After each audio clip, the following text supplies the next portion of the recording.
ఇప్పుడు ఈ ఎవిస్ హాస్పిటల్ని సంప్రదించండి. స్కానింగ్ కూడా ఫ్రీగా చేస్తున్నారు. Avis hospitals. నమస్తే రమగారు. నమస్తే జయ.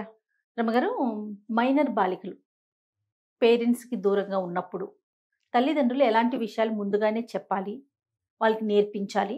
పిల్లల్లో అంటే వాళ్ళకి కూడా ఎలాంటి విషయాలు తెలుసుంటే మంచిదంటారు? మైనర్ బాలికలు అంటే జనరల్గా 6th క్లాస్ నుంచి ఈ గురుకుల పాఠశాలని, నవోదయ పాఠశాలని, సాంఘిక సంక్షేమ పాఠశాలని అట్లా స్కూళ్ళల్లో హాస్టల్స్లో చేర్పిస్తారు. అవునవును. జనరల్గా పల్లెటూరు వాళ్ళు చదువుకునేందుకు అవకాశాలు లేని చోట, ఆర్థిక స్తోమత సరిగా లేకపోయినా పిల్లల్ని దగ్గరుండి చదివించుకునే అవకాశం లేని పేరెంట్స్ అందరూ ఈ అవకాశాన్ని తీసుకుంటారు.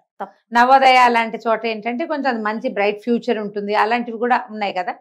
సో ఈ రకరకాల ఆలోచనలతోటి లేదా సమస్యలతోటైనా చదివించుకునే అవకాశం సరిగ్గా లేకపోతే ఇట్లా మనం గవర్నమెంట్ ద్వారా ఏర్పరచబడిన ఏ పాఠశాలలో అయినా పిల్లల్ని చేర్పిస్తారు. జనరల్గా 6వ క్లాస్ నుంచి చేరుతారు. కొంతమంది పిల్లలు మరి చిన్నప్పటి నుంచి కూడా చేరుతారేమో. ఇదే కాకుండా ఏదైనా ఇబ్బందులు ఉన్నా, అవును, వేరే ప్రాంతాల్లో ఉన్న సెపరేషన్ అయిన సింగిల్ పేరెంట్స్ అలా అయినప్పుడు కూడా ప్రైవేటు హాస్టల్స్లో కూడా చేరుస్తారు. మనకి బోల్డ్ ఉన్నాయి, రిషి వ్యాలీ స్కూల్స్ అని అలాంటివి చాలా ఉన్నాయి కదా. పుట్టపర్తిలో అయితే 1వ క్లాస్ నుంచే వేసేస్తారు. ఇప్పుడు ఈషా స్కూల్స్ వచ్చినాయి. ఇట్లా బోల్డ్ అనే స్కూల్స్ పిల్లల నుంచి దూరంగా ఉంటారు పిల్లలు పేరెంట్స్ నుంచి. మగ పిల్లల సంగతి పక్కకు పెడితే బేసిక్ మనం ఆడపిల్లల గురించి మాట్లాడుతాం.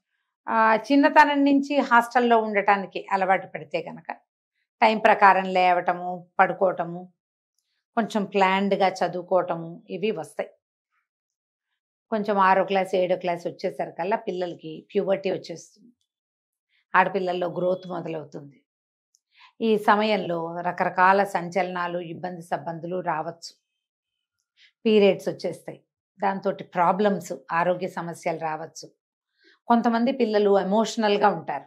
ఏదైనా అనారోగ్యం రాగానే ఎవరిదైనా సపోర్ట్ కావాలి, ఏదైనా ప్రాబ్లం లాగానే ఎవరైనా సపోర్ట్ చేయాలి, ఏదైనా ఇబ్బంది వస్తే ఎవరికి చెప్పకూడదు, భయం.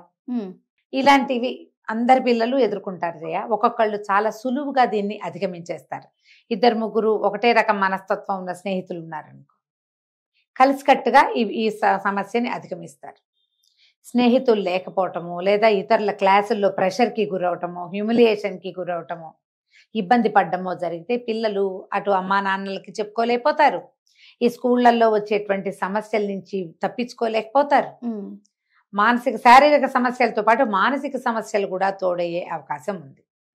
దీంతో పాటుగా మనం ఇలాంటివి పబ్లిక్గా అనొచ్చో లేదో కానీ పిల్లల మధ్యే కాకుండా యాజమాన్యం నుంచి లేదా ఏమంటారు అధికారుల నుంచి ఇబ్బందులు ఎదుర్కొనే అవకాశం కూడా బాగా ఈ మధ్య అయితే మరి ఎక్కువగా కూడా కనిపిస్తుంది. అవునండి. పిల్లలు ఎలాంటి పరిస్థితుల్లోకి వెళ్తున్నారో మనం ఇళ్లలో కూర్చున్న అమ్మా నాన్నకి తెలియదు కదా, తెలీదు.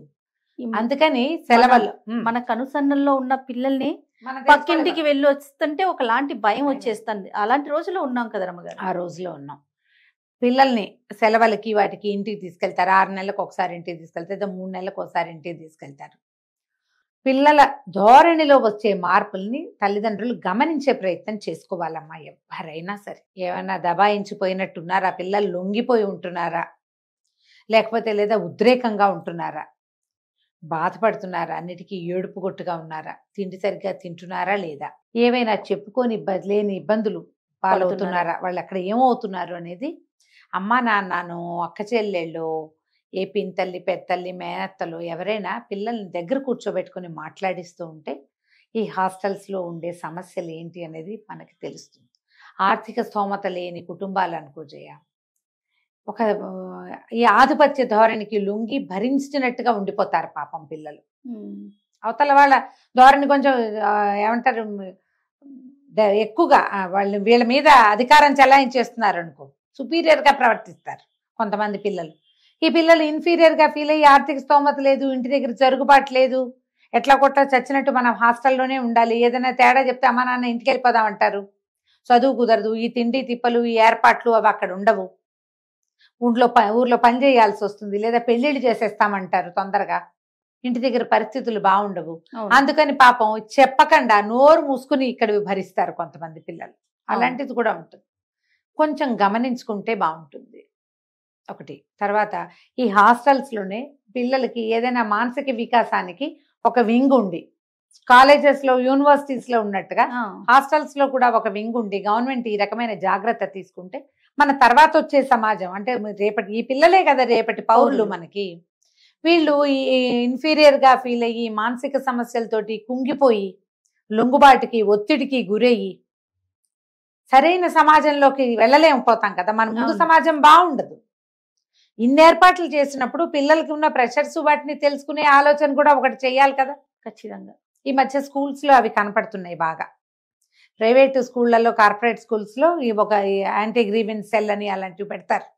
పిల్లలు ఏదో బాధపడుతుంటే వాళ్ళతో మాట్లాడించి ఒక సైకాలజిస్టు, ఒక సైక్రియాటిస్టు, ఒక మోటివేషనల్ స్పీకరు, ఎవరైనా ఒకళ్ళు మాట్లాడేందుకు మనిషి, అలాంటి అవకాశం హాస్టల్స్లో కూడా ఉంటే పిల్లలకి ఇంక కొంచెం బాగుండొచ్చు. ఇప్పుడు ఈ చదువుకునే పిల్లలు ఇప్పుడు 6 నుంచి 10 దాకానో లేదా 1 నుంచి 10 దాకానో 12 దాకానో ఉన్న పిల్లలే ఈ 12 క్లాసులు అయ్యాక ప్రపంచంలోకి బయటకు వస్తే వీళ్ళు హెల్దీగా ధైర్యంగా ఉండాలి, చదువుకోవాలి. ప్రపంచాన్ని తమతో పాటు ముందుకు నడిపించాల్సిన తరం కదా. ఇవి ఇట్లా లొంగిపోయి బాధపడుతూ సమస్యలు చెప్పుకోలేని దుస్థితిలో ఏదైనా ఇబ్బంది వస్తే దాన్ని సరి చేసుకోలేని దౌర్భాగ్యపు సమాజంలో వాళ్ళు ఉండక్కర్లేదు కదా. పేరెంట్స్ కనుక్కోవాలి, తరచుగా వెళ్ళేటప్పుడు అక్కడ పరిస్థితులను కూడా గమనించుకోవాలి. హాస్టల్లో పరిస్థితులు అంటే వీళ్ళు కూడా ఏంటంటే పేరెంట్స్ కూడా వాళ్ళ పిల్లల్ని తెస్తే ఇక్కడ ఎక్కడ పెడతాము, ఏం చేస్తాము, మనకి ఎట్లా పాపం వాళ్ళ సమస్యలన్నీ బాగానే ఉంటాయి. కానీ పిల్లలు చదువుతో పాటు భవిష్యత్తు ఒకటి ఉంది కదా.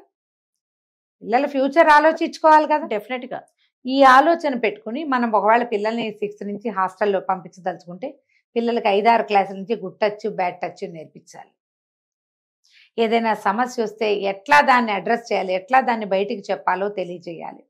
స్కూళ్ళల్లో ఉన్న టీచర్లు ఈ బాధ్యత తీసుకుంటే ఇంకా ఎక్కువ బాగుంటుంది. టీచర్లే పిల్లల పట్ల ప్రెషర్ఫుల్గా ప్రవర్తించే కాలంలోకి వచ్చేసాం. అవునండి. ఇది వరకు ఒక టీచర్, సరైన టీచర్ ఉంటే పిల్లల వ్యక్తిత్వ వికాసానికి చాలా తోడ్పడేవాళ్ళు. అందరూ సైన్స్ టీచర్లే, ఇంగ్లీష్ టీచర్లవని, తెలుగని భాషాబోధన చేసేవాళ్ళు, సైన్సెస్ మ్యాథ్స్ చెప్పేవాళ్ళు కూడా ప్రతి వాళ్ళు తమ వంతు ఒట్టిగా టీచింగే కాకుండా పిల్లల పర్సనాలిటీ డెవలప్మెంట్కి, వ్యక్తిత్వ వికాసానికి దోహదపడేవాళ్ళు. ఇప్పుడు మీ సొంత వ్యక్తిత్వమే అధోగతి పాలుగా ఉంటే మీరు ఏం చేస్తారు? టీచర్లను సరి చేసుకోవాలి. ఎట్లా? ఇది ఎక్కడి నుంచి సరి చేయాలి? ప్రతి ఒక్కరిలో మార్పు రావాలి కదా. ప్రతి ఒక్కరూ ఇది రేపటి సమాజం, ఇది రేపటికి వెళ్ళబోయే తరం.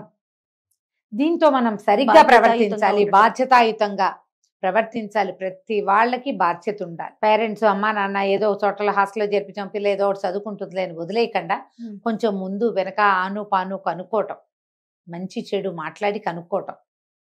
లేకపోతే పిల్లలు ఏ పరిస్థితుల్లోకి వెళ్తారో తెలియదు. ఇదే కాకుండా మనం ఇప్పుడు ప్రైవేట్ హాస్టల్స్, మామూలు స్కూల్స్కి, కార్పొరేట్ స్కూల్స్ తాలూకు హాస్టల్స్కి పంపించే పిల్లలు కూడా ఉన్నారు కదా.